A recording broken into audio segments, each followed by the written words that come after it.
Josh Allen, he cleared concussion protocol, so he will be starting in that game against Tennessee. That's in Tennessee. Hey, just get him some Zen music, some yoga music. He was too pumped up at the beginning of the game. Yeah, is that what it was? Yes, that's exactly it is. You calm him down, you win the game. All right, well, don't be too chill, though. You know what I'm saying? Y'all playing football. The Bears and the Raiders playing the first NFL game at Tottenham. Tottenham? It's one Shoot, I've been saying Tottenham this whole time, and that was the first time I said Tottenham. Just remember, it's one syllable. Tottenham. Tottenham Hotspur Stadium, the 187th different venue to host the game, to host an NFL game. So, hey, Jeezy, you ever been to London? Yes. You want to go? Yes. Yeah, I want to go too. I haven't been. I hadn't heard that you wanted to go. Bears, Raiders, part of a great week 5 schedule, everybody. Okay, here we go. Oh, baby, have we got something to look forward to. This is what it's all about. Oh, what a glorious day full of beauty and conflict. Lamar Jackson wants to throw, steps up, slings it, end zone, caught, touchdown, Ravens. Wow. They have come out with force. Shady cuts it back 45, and midfield, downfield, block 40, 30. And Samuels, all too easy. Oh, my goodness. Wow. And Eckler breaks a tackle through the pylon. Touchdown.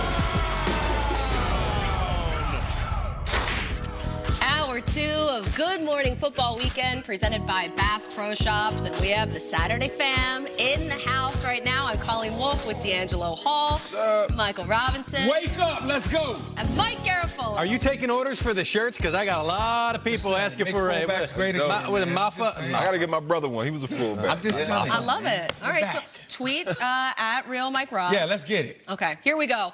Bears, Raiders. We have 3 more London games this year, too. The Panthers and the Bucks in Week 6. We got Cincy and the Rams in Week 8, and then the Texans and the Jags in Week 9. A lot of games coming up in London. I love it. So Flyer miles. let's go back across the pond to Stacey Dales, who joins us live from London. And look, that's where the Bears and Raiders are playing in the new digs there, Stace. Yeah, earlier in the show, guys, you saw me outside of this beautiful new stadium, Tottenham Hotspur Stadium, that opened up in April of this year. And now we have transitioned inside, and it is really a sight to behold, truly. At about 6 o'clock local time tomorrow, this place will house about 62,000, just over 62,000. And it's interesting, guys, because of the playing surface. There are literally 2 pitches in here, the way it was designed.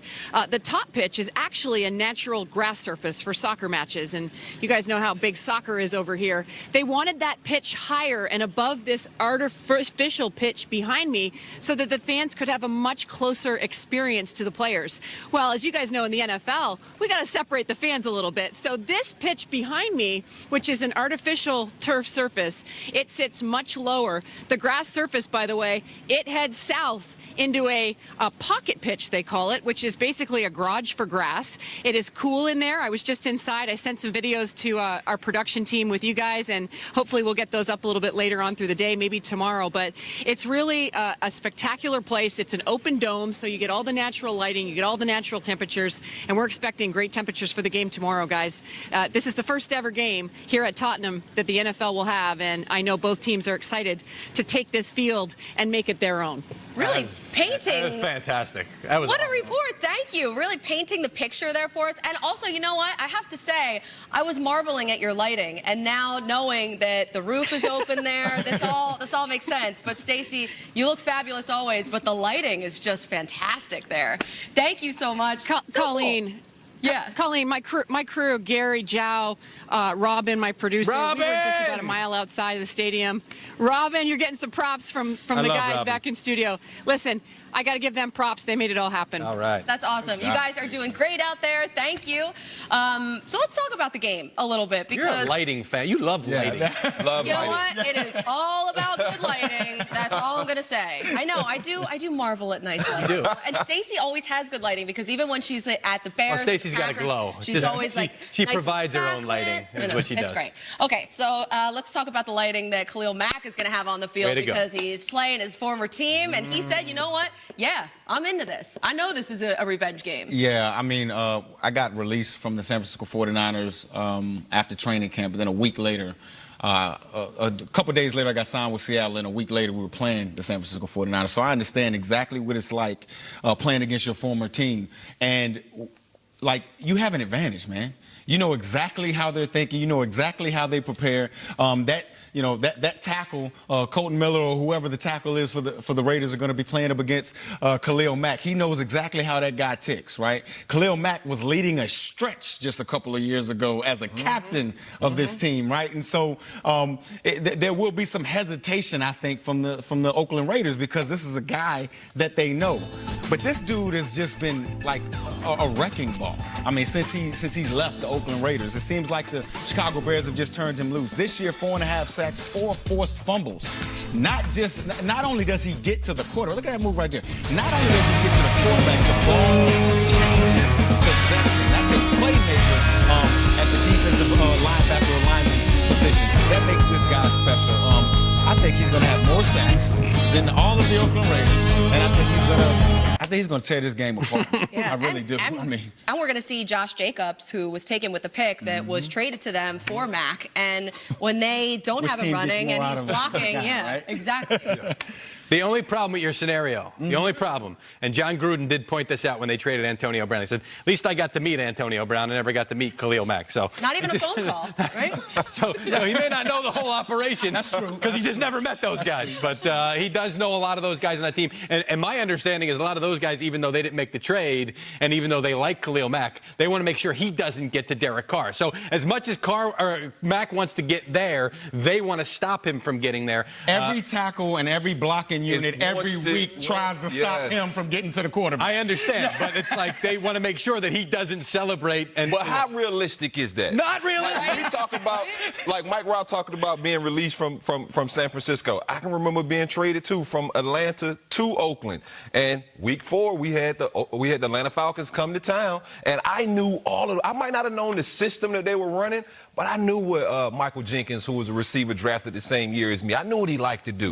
I knew what Roddy White liked to do. I helped raise some of those guys. And so when it came to just competing, I knew they feared me. And so I was like, oh, it's about to go down. And so Khali Mack's looking like this the same dude I dominated in every one-on-one drill. He gonna be talking so much. Oh, my goodness. That must be so amazing to prepare for that week, too, because, like, you must be just so excited because you're like, yeah, I got this. I know this guy. I hope we mic'd him up. I hope NFL mic'd him up. Yeah, that'd be smart. They're very banged up, this Raiders team. Yeah. Gabe Jackson's not going to play. He's been ruled out, the one guard. Richie Incognito is questionable. My understanding is Incognito should be able to go, but we'll see if he can make it through the entire game. Tyrell Williams, they may be without him. Didn't sound like it was very confident, the wide receiver. So this is an extremely banged up offense with that defense on the other side. Without Montez Burfict for the first game, too, with that suspension. So we'll see. Maybe David Montgomery will have a good game. I would have loved to have seen what you wanted to say about him. Yeah, you know what? We're going to talk about this again later. Don't you worry. Stacey's lighting stole the show. Here's a closer look at Khali Mack's numbers compared to the entire Raiders defense. Wow. Since last season, Mack's 17 sacks are just one fewer than Oakland's entire defense. Is this dry stitching right now? He has more forced fumbles and multi-sacks games. And the Raiders, 18 sacks, are exactly 18 fewer than the second worst team during that same stretch, which is the Dolphins. Poor Dolphins. All right, let's get to names and numbers. We have some big names. We're going to tell you who will have the bigger numbers. And D-Hall, let's start with Khali Mack. Who will have more sacks tomorrow, Khali Mack or the entire Raiders defense? Well, you heard M-Rob say it. I'm taking Khali Mack, too, for that simple fact that he knows the competition. He knows those guys. He might not know the offense ins and outs, but he knows those guys well enough. And he got a little chip on his shoulder. Yeah. Come on, man. How do you trade one of the best defensive players in the league? Khalil, go get him. Go get him. Straight up. Mike Robb, more rushing yards. The league's third leading rusher, Leonard Fournette, or the league's leading rusher, Christian McCaffrey? Yeah, I'm going to go with Leonard Fournette. I'm sorry, Christian McCaffrey. I love what you're doing out there, man. But Leonard Fournette, man, this Carolina Panthers defense gives up about 131 yards, rush yards a game. Last week, Leonard Fournette went for 225 rush yards.